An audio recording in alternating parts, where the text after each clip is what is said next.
जिसने भगवान का साक्षात्कार कर लिया फिर उसका दोबारा जन्म नहीं होता। भगवान का साक्षात्कार नहीं होता तो दो कारण होते हैं। एक तो ये कि जैसे हम भजन तो कर रहे हैं पर अमुक भोग की चाह है। अब भगवत साक्षात्कार तब तक नहीं होगा जब तक ये चाह नष्ट नहीं हो जाएगी। अगर कोई और चाह है वो भगवत प्राप्ति नहीं होने देगी। अब हमारा शरीर छूट गया और वो चाह रही तो अब हमारे को स्वर्गलोक ले जाया जाएगा और वहां वो चाह पूरी कराई जाएगी जो मृत्यु लोक में। क्योंकि भजनानंदी रहे ना तो स्वर्गलोक में बहुतायत उस चाह की कर दी जाएगी। अब उसके भोगने के बाद चूंकि सब मायामय है तो एक दिन तो अरुचि होगी ही।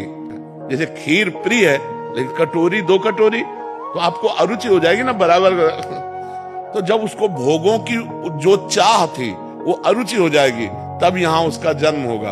फिर वैभव संपन्न घर में जन्म होगा और भक्ति की अनुकूलता होगी और फिर उसका वहीं से भजन चलेगा जहां से भजन रुका हुआ था और वो अपना इस जन्म में भजन पूरा कर लेगा। पहला कारण। दूसरा कारण, हमने भजन शुरू किया हमारी मृत्यु हो गई।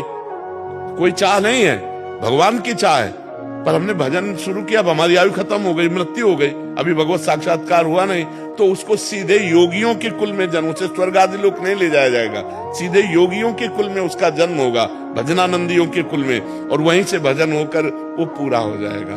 तो आना जाना तब तक जब तक भगवत साक्षात्कार नहीं। तो भगवान का जो भक्त है वो जब भजन करके भगवत स्वरूप हो जाता है तो भगवान के नित्य धाम को प्राप्त होता है जहां से आना जाना नहीं होता। यद गत्वा न निवर्तन्ते तद धाम परमम मम, जहां जाने के बाद फिर इस मृत्यु लोक में नहीं आना होता। समझ गया?